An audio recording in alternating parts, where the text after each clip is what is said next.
Assalamualaikum warahmatullahi wabarakatuh. Perkenalkan nama saya Lutfia Putri Jasandra, NIM 20233047. Saya dari Prodi Manajemen. Pada kesempatan kali ini saya akan mempresentasikan mengenai outsourcing dan manajemen sumber daya manusia.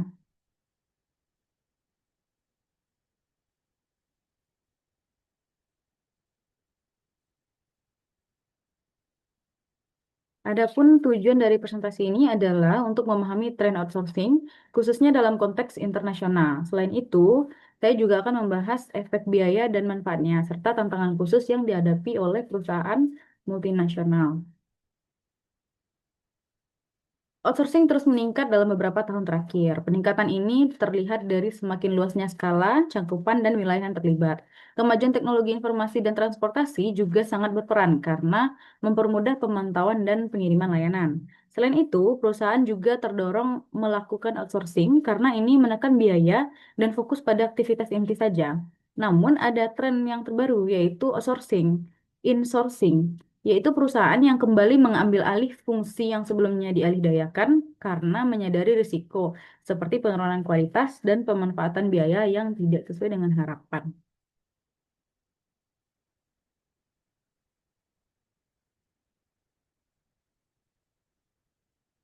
Selanjutnya ada outsourcing internasional.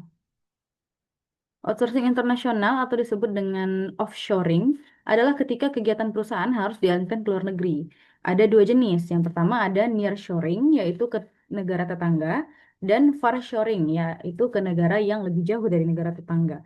Nah, keputusan ini biasanya memerlukan restrukturisasi tenaga kerja, bahkan kadang berdampak pada pemutusan hubungan kerja. Strateginya bisa bermacam-macam. Ada yang membentuk anak perusahaan, ada yang pakai pihak ketiga, atau bahkan ada yang membangun usaha secara patungan.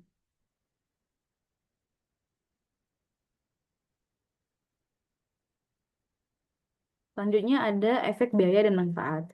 Nah, jadi ada motivasi utama dari outsourcing ini, pastinya untuk yang pertama yaitu untuk menghemat biaya. Karena upah di negara berkembang itu cenderung lebih rendah. Selain itu, outsourcing memungkinkan perusahaan untuk fokus pada kompetisi inti dan mendapatkan akses ke keahlian khusus dari pihak luar.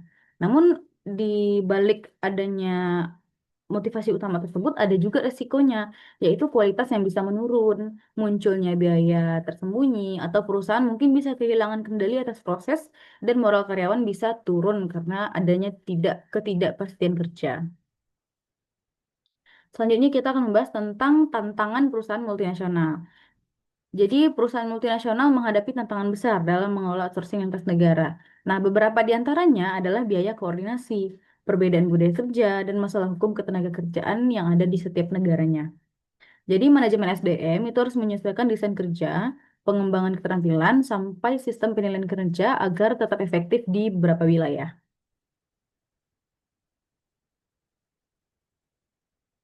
Adapun tantangan khusus yang dihadapi perusahaan multinasional, yang pertama itu bisa berupa alih daya fungsi SDM. Nah, selain fungsi produksi atau layanan, sekarang juga banyak fungsi SDM yang dialihdayakan. Misalnya contoh seperti penggajian, rekrutmen, atau administrasi karyawan.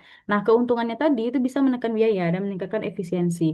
Tapi risikonya juga ada, seperti menurunkan moral karyawan, hilangnya kompetensi inti, dan meningkatkan biaya administrasi kontrak. Nah, beberapa perusahaan juga menggunakan shared service center atau pusat layanan bersama untuk menggabungkan proses SDM agar lebih terkoordinasi. Jadi kesimpulannya, outsourcing itu menjadi strategi penting bagi perusahaan global untuk menekan biaya dan fokus pada kompetensi inti. Namun, perusahaan juga harus siap menghadapi tantangan seperti adanya perbedaan hukum, perbedaan budaya, bahkan resiko kehilangan kendali atas kualitas. Nah, jadi dengan adanya manajemen SDM yang tepat, outsourcing itu bisa membantu meningkatkan efisiensi sekaligus memperkuat daya saing global. Baiklah, mungkin sekian presentasi dari saya. Terlebih dan terkurangnya mohon dimaafkan. Saya pamit undur diri. Assalamualaikum warahmatullahi wabarakatuh.